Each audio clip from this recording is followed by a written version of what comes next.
ॐ भूर्भुवः स्वः तत्सवितुर्वरेण्यं भर्गो देवस्य धीमहि धियो यो नः प्रचोदयात्। ॐ शान्ति शान्ति शान्तिः.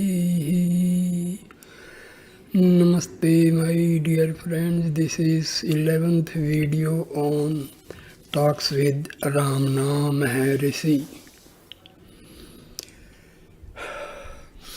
This video starts with talk number 181.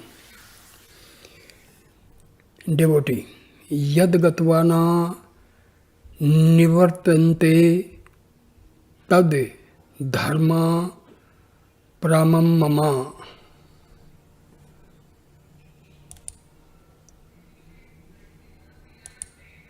Which is that Dhamma? Is it not the absolute state beyond cosmic consciousness? Maharshi replies, yes. Devotee, na nivartante would mean not covered by ignorance again. Maharshi, yes. Devotee, does it follow by inference that those who reach cosmic consciousness have not escaped from the clutches of ignorance? Maharshi, that is what is meant by saying that all lokas, even the Brahma loka, do not release one from rebirth. While the Bhagavad Gita, means this is taken from Bhagavad Gita, reaching me, there is no rebirth. All others are in bondage. Moreover, so long as you think that there is gati, movement, as implied in the word gatva, having gone to, there is punravirati, return, means repetition. Also, again, gati implies your purva gamanam, birth. What is birth? It is birth of ego. Once born, you reach something. If you reach it, you return also. Therefore, leave off all this verbiage. Be as you are. See who you are and remain as the self, free from birth, going, coming and returning. Devotee, true. However, often this truth is heard, still it eludes us and we forget it. Mercy, quite so. Reminders are often necessary. Talk 182. In the course of the day, an interesting photo was missing. Sri Bhagwan appeared concerned about it. Mr. Friedman asked how Sri Bhagwan viewed all these matters. Sri Bhagwan said, suppose you dream that you are taking me to Poland. You wake up and ask me, I dreamed so and so. Did you dream so or know it? Or how do you view it? Devotee, but you are not aware of the happening in front of you. Mercy, these are all workings of the mind and the questions also. Then again Sri Bhagwan related an episode in Sri Rama's search for Sita. Parvati asked Shiva why Rama, the perfect being, was grieving at the loss of Sita. Shiva said that Rama was still perfect. If the perfection need be tested and made clear, Parvati might appear as Sita before Rama and see what happened. So she did. Rama ignored her appearance and was still crying out, Ha Sita, Ha Sita, and moved on like a blind man without taking any notice of Parvati. 13th March 1936. Talk number 183. A gentleman from Bombay said, I asked Mother in Sri Aurobindo Ashram the following question. I keep my mind blank without thoughts arising so that God might show himself in his true being, but I do not perceive anything. The reply was to this effect. The attitude is right. The power will come down from above. It is a direct experience. So he asked what further he should do. Maharshi, be what you are. There is nothing to come down or become manifest. All that is needful is to lose the ego. That what it is always there. Even now, you are that. You are not apart from it. The blank is seen by you. You are there to see the blank. What do you wait for? The thought I have not seen, the expectation to see, and the desire of getting something are all the working of the ego. You have fallen into the snares of the ego. The ego says all these and not you. Be yourself and nothing more. Talk 184. Mercy. To imagine Mooladhara at the bottom, the heart at the center, or the head at the top, or over all these is all wrong. In one word, to think is not your real nature. Talk number 185. Maharshi. In the sacred literature, the following are seen. Said without uttering, showed remaining still as ever, etc. Which is this unspoken word? It is only silence. Parnava or the Mahavakya. These are also called the word. Talk 186. Maharshi. We read a newspaper and all the articles therein, but do not care to know anything about the paper itself. We take the chaff but not the substance. The substratum on which all this is printed is the paper, and if we know the substratum, all else will be known, like wall and paintings.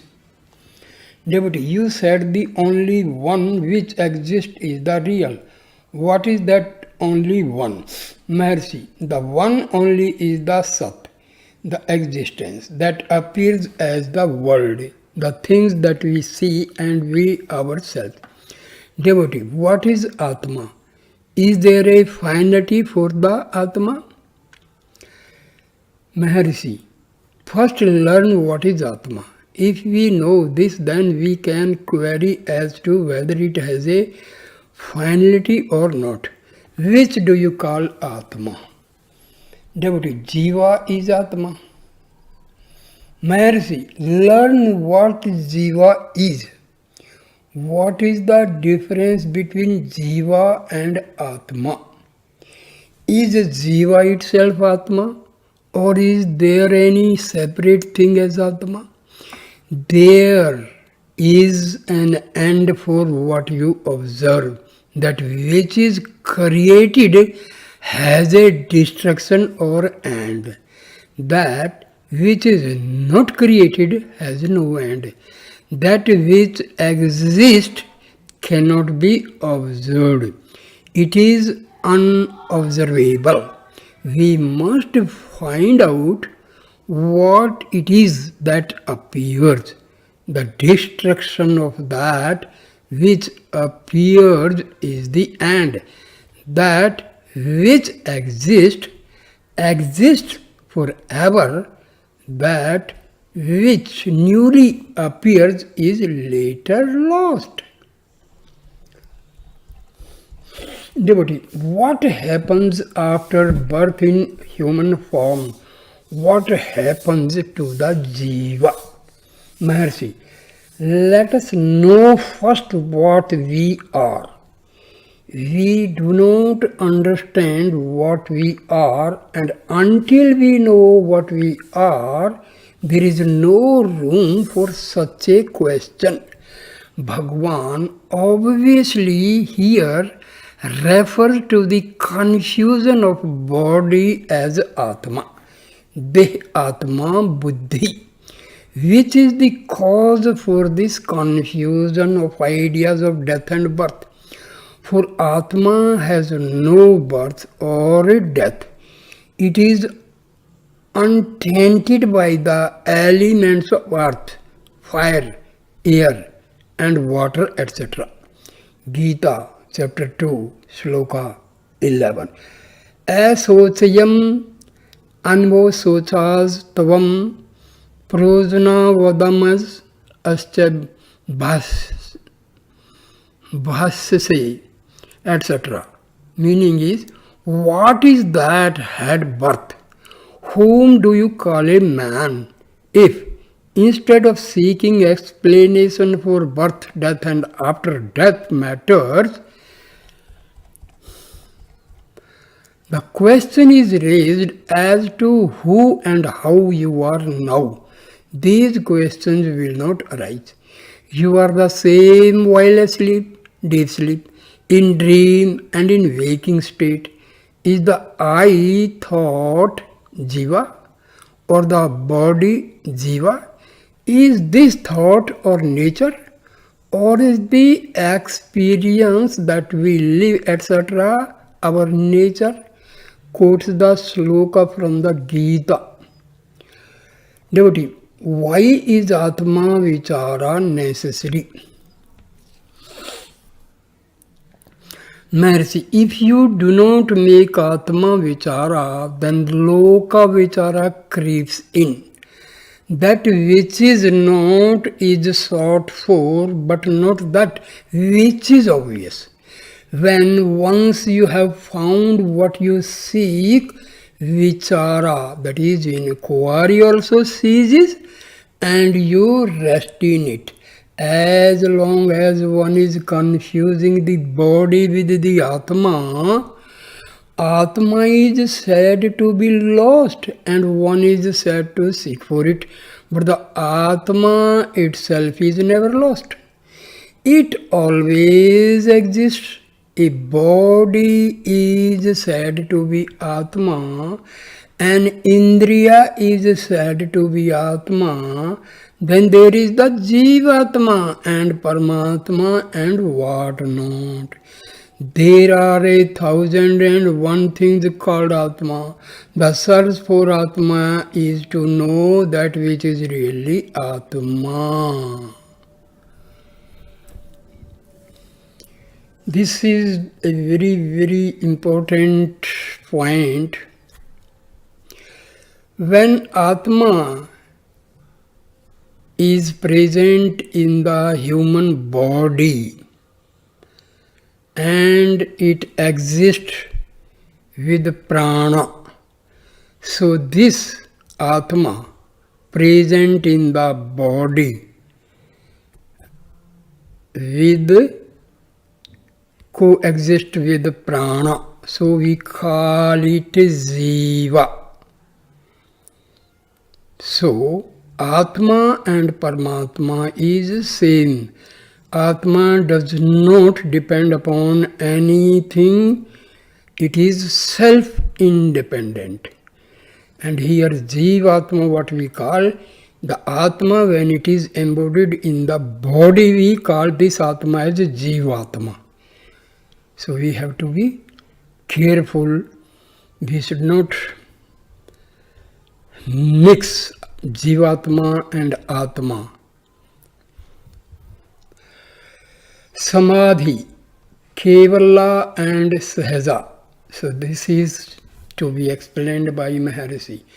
Talk number 187. Devotee. See, I'll just explain simply.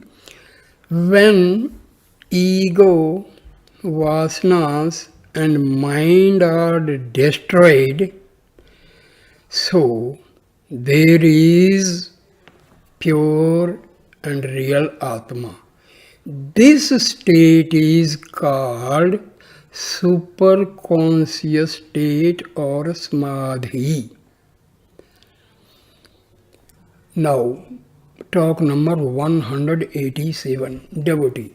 I maintain that the physical body of the man sunk in samadhi as a result of unbroken contemplation of the self becomes motionless for that reason. It may be active or inactive. The mind fixed in such contemplation will not be affected by the body or the senses being restless. A disturbance of the mind is not always the forerunner of physical activity. Another man asserts that physical unrest certainly prevents nirvikalpa samadhi or unbroken contemplation. What is your opinion? You are the standing proof of my statement. This is the question put by the devotee. I will repeat again. Talk number, these are very, very important points. Talk number 187, devotee puts a question to Maharshi. He says, I maintain that the physical body of the man sunk in samadhi as a result of unbroken contemplation of the self becomes motionless for that reason. It may be active or inactive. The mind fixed in such contemplation will not be affected by the body or the senses being restless. A disturbance of the mind is not always the forerunner of physical activity. Another man asserts that physical unrest certainly prevents nirvikalpa samadhi or unbroken contemplation. What is your opinion? You are the standing proof of my statement. Maharshi, both of you are right. You refer to Sahaja Nirvikalpa and the other refer to Kevala Nirvikalpa. In the one case, the mind lies immersed in the light of the self, whereas the same lies in the darkness of ignorance in deep sleep. The subject discriminates one from the other. Samadhi, stirring up from samadhi and activity thereafter, unrest of the body, of the sight of the vital force and of the mind, the cognizance of objects and activity are all obstructions for him. In Sahaja, however, the mind has resolved itself into the self and has been lost. The differences and obstructions mentioned above do not therefore exist here. The activities of such a being are like the feeding of a somnolent boy, perceptible to the onlooker but not to the subject.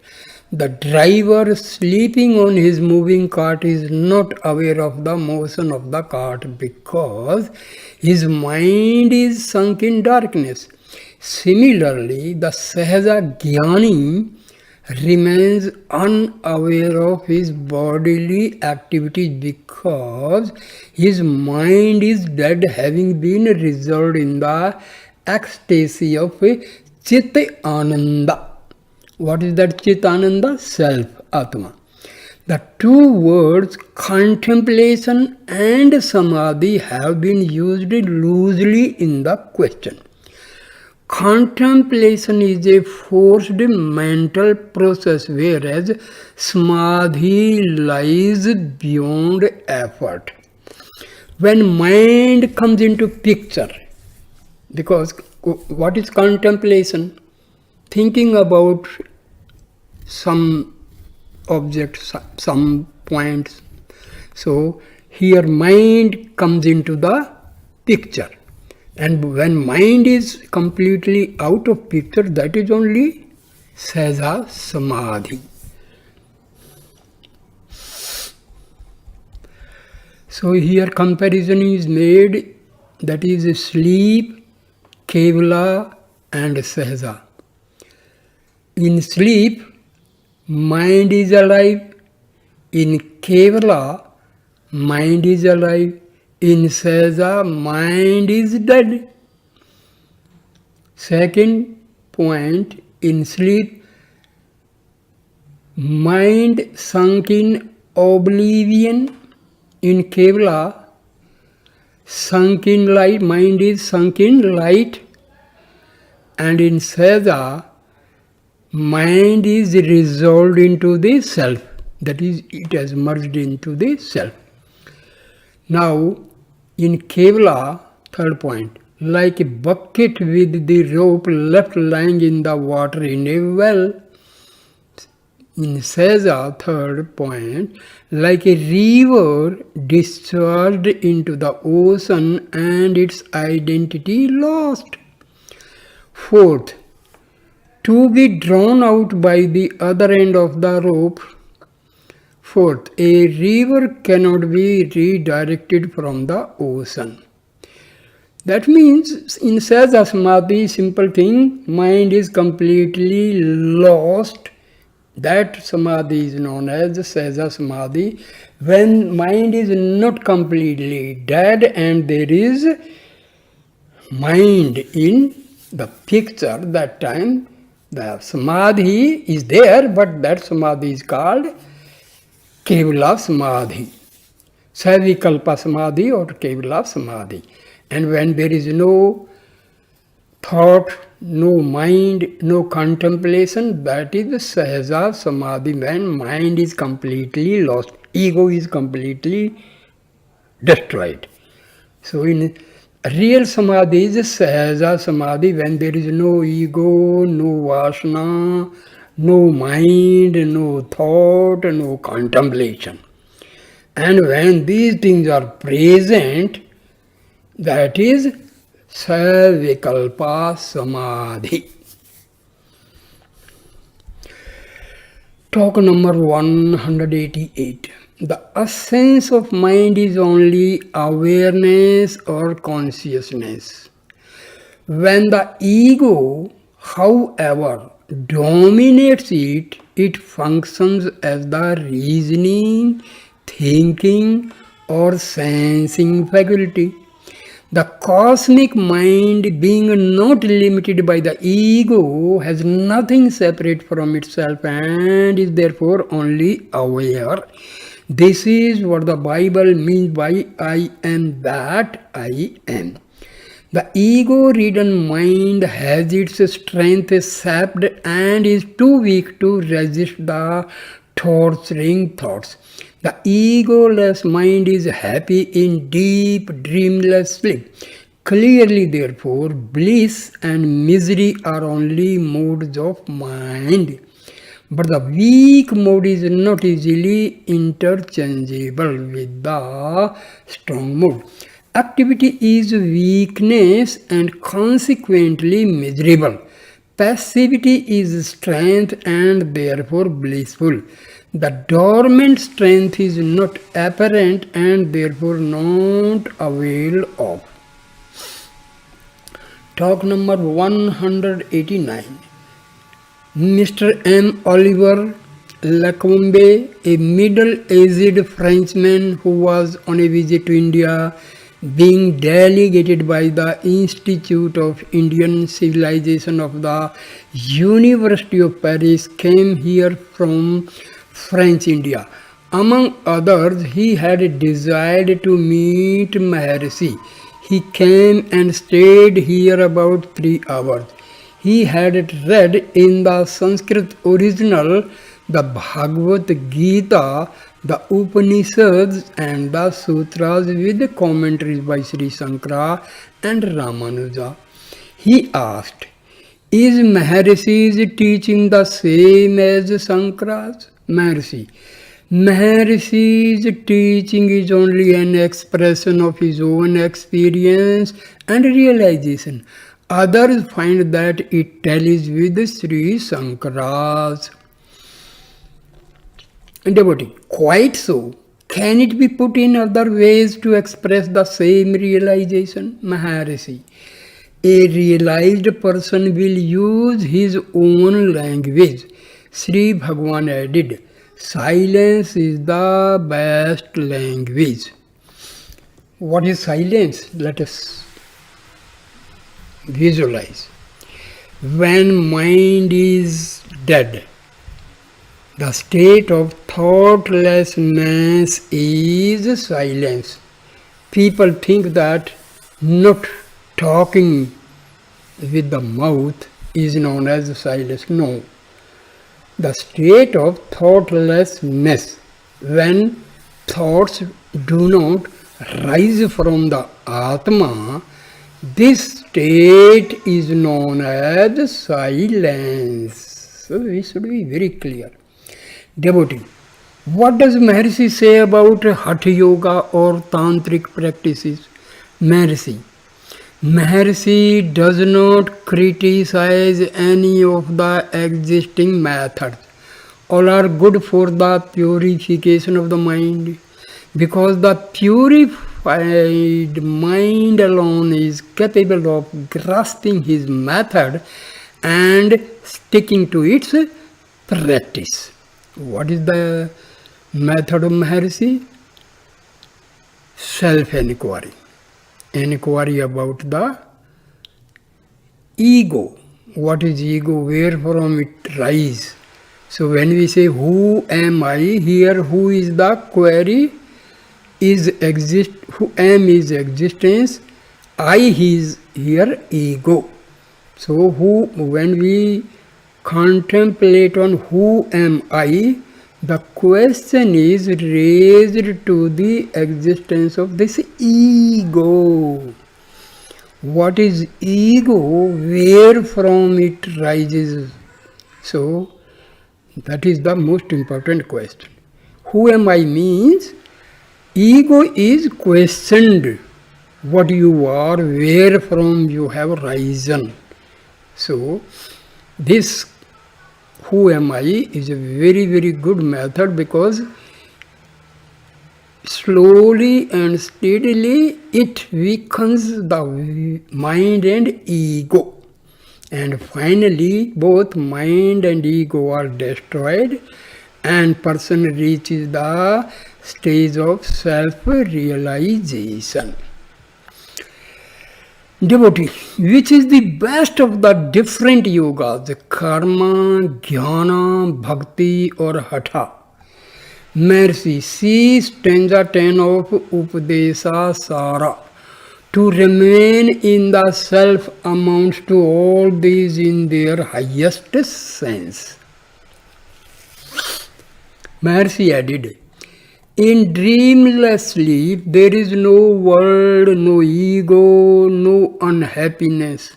But the self remains. In the waking state, there are all these, and yet there is self. One has only to remove the transitory happenings in order to realize the ever-present beatitude of the self. Your nature is bliss. Find that on which all the rest are superimposed, and you then remain as the pure self.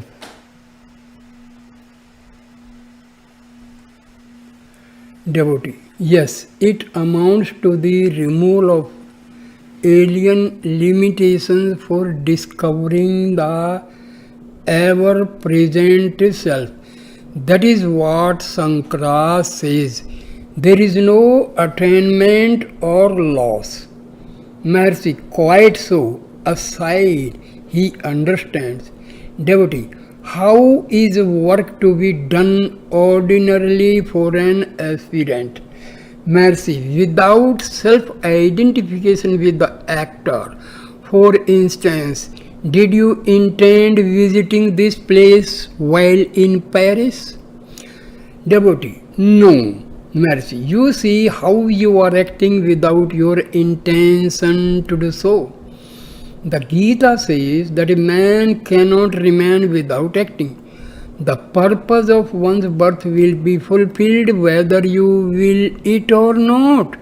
Let the purpose fulfill itself.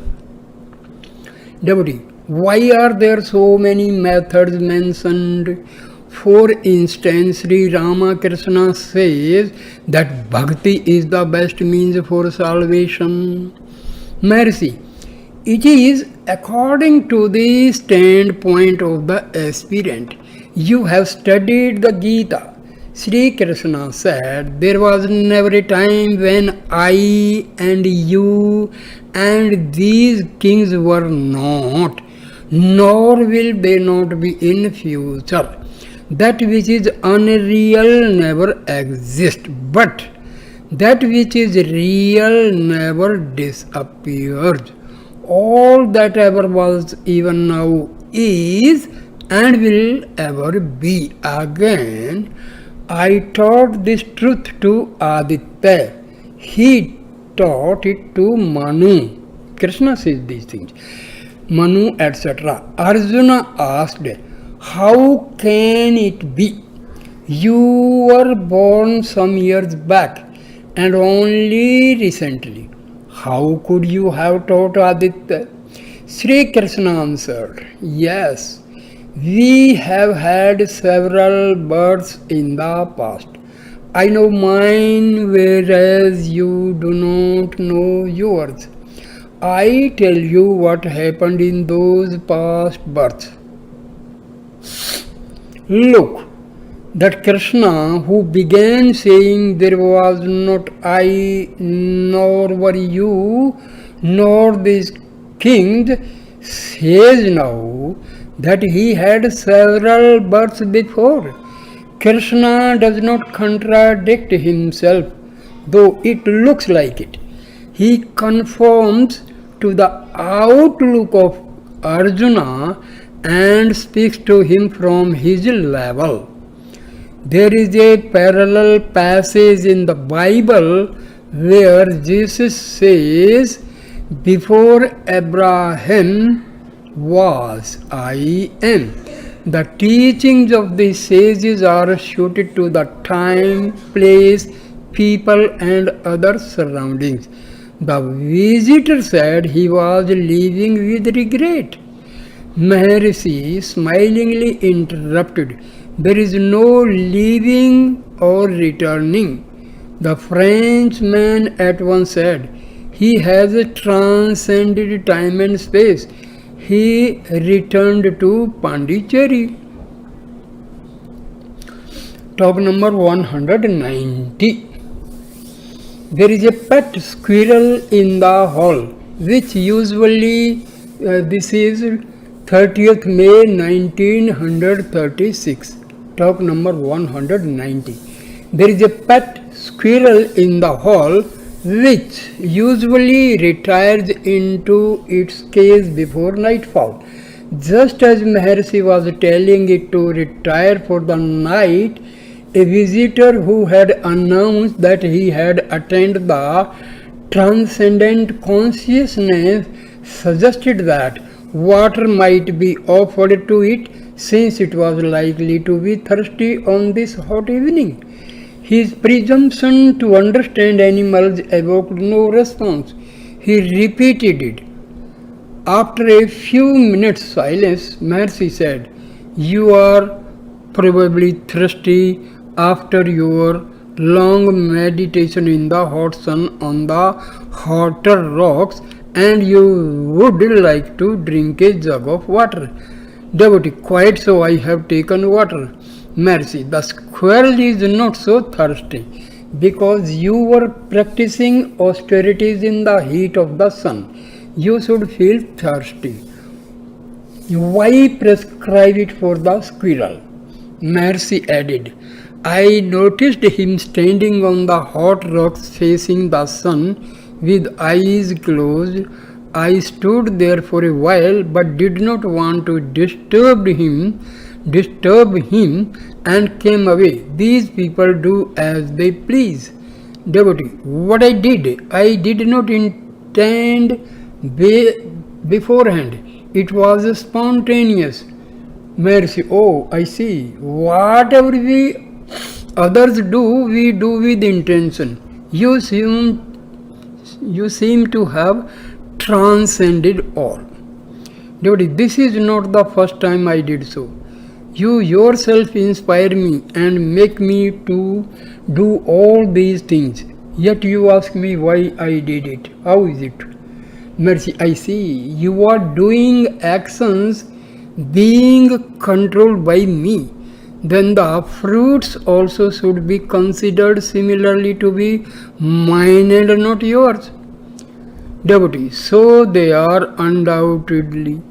I act not of my free will but inspired by you. I have no will of my own. Mercy.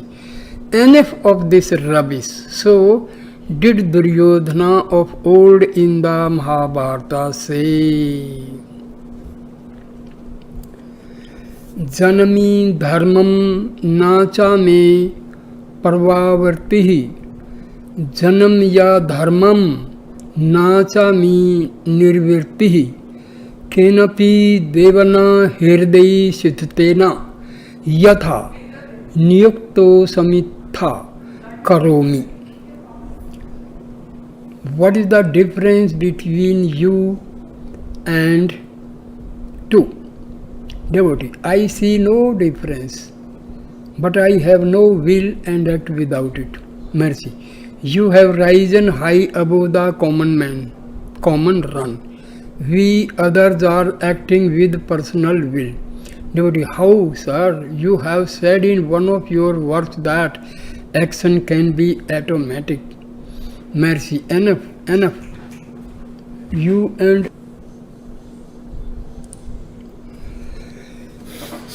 You and another visitor behave as transcendental beings. You are both fully learned. You need not learn more. I would not have said all this had you not been coming here frequently.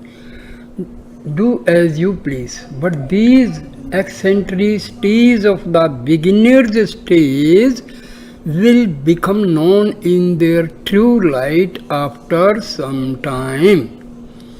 But I have been in this state for such a long time, devotee says, but I have been in this state for such a long time. Mercy, enough. Talk number 191. Mr. Cohen, a resident disciple, was speaking of yoga method. Maharshi remarked, Patanjali's first sutra is applicable to all systems of yoga.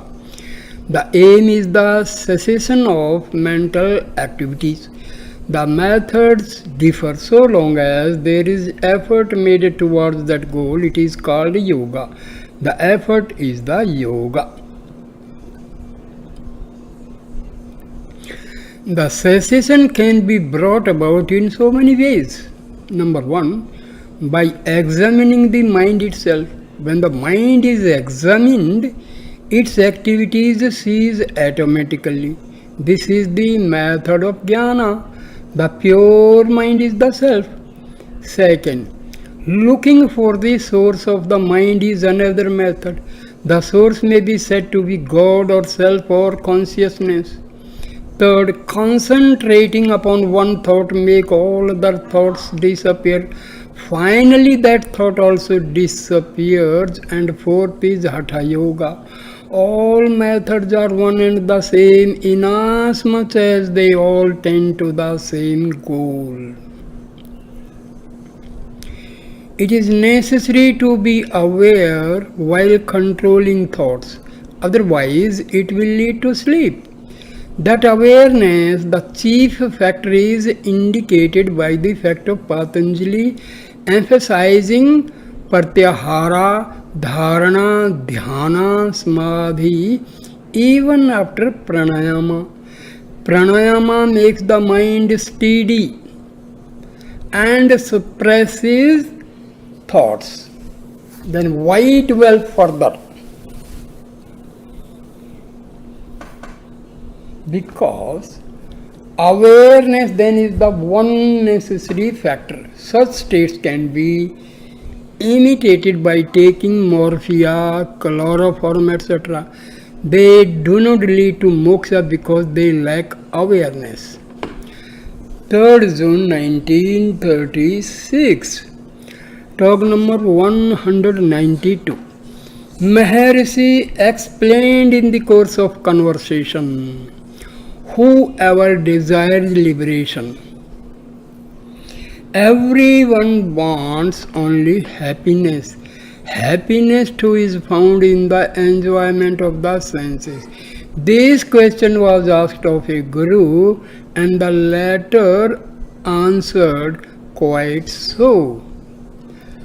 That happiness which is the result of enjoyment by the senses is the same as that of liberation. That desire of such liberation is one of the 4 qualifications for attainment. This is common to all. So all are eligible for this knowledge, self-knowledge. In fact, there may not be found any individual in the world who possesses all the quantities in perfection necessary for an aspirant as mentioned in Yoga Sutras. Still, pursuit of self-knowledge should not be abandoned.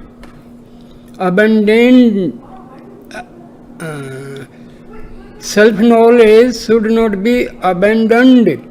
Everyone is the self by his own experience. Still he is not aware. He identifies the self with the body and feels miserable. This is the greatest of all mysteries. One is the self. Why not abide as the self and be done with miseries? In the beginning, one has to be told that he is not the body because he thinks that he is the body only, whereas he is the body and all else. The body is only a part. Let him know it finally. He must first discern consciousness from insentience and be the consciousness only. Later, let him realize that insentience is not apart from consciousness. This is a discrimination, viveka. The initial discrimination must persist to the end. Its fruit is liberation. Talk number 193. Maharshi observed, free will and destiny are ever existent. Destiny is the result of past action. It concerns the body. Let the body act as may suit it. Why are you concerned with it? Why do you pay attention to it? Free will and destiny last as long as the body lasts. But wisdom, jnana, transcends both. The self is beyond knowledge and ignorance. Should anything happen, it happens as the result of one's past actions, of divine will and of other factors. Talk number 194. Mr. Subbarao, a visitor from Amalapuram, asked how to control the mind. Maharshi, get hold of the mind. Devotee, how? Maharshi, mind is intangible. In fact, it does not exist. The surest way of control is to seek it. Then its activities cease.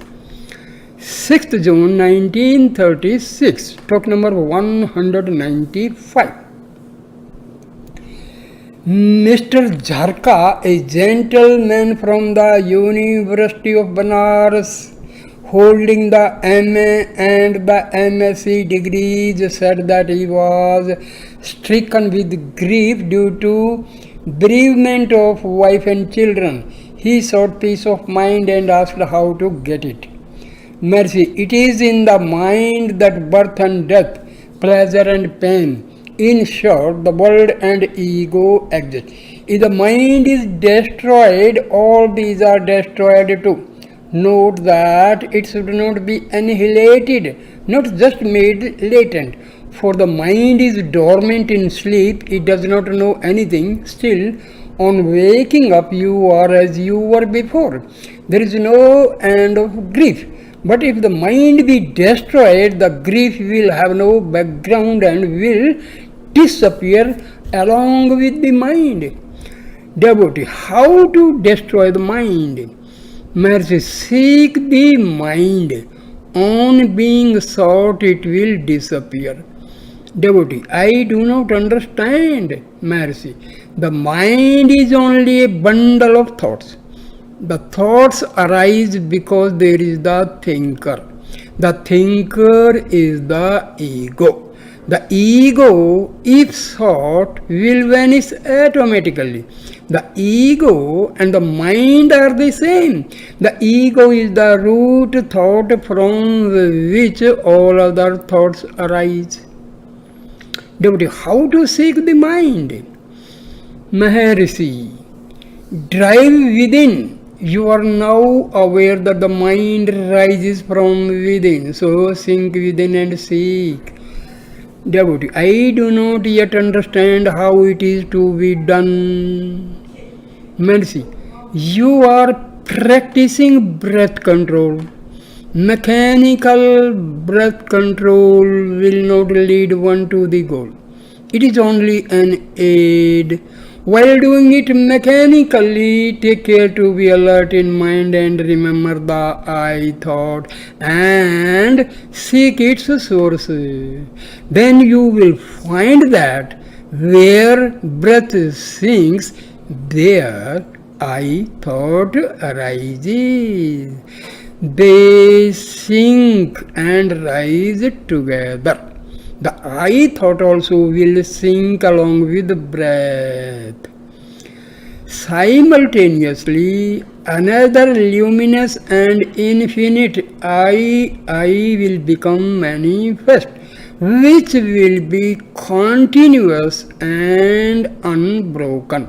That is the goal. It goes by different names: God, Self, Kundalini Shakti, consciousness, yoga, bhakti, jnana, etc. Devotee says, not clear yet. Maharshi, when the attempt is made, it will of itself take you to the goal. So I end the video here, my dear friends. Thank you for watching and listening this video with patience. Please like, comment and share the video and subscribe the channel. Thank you. Namaskar. Namaskar.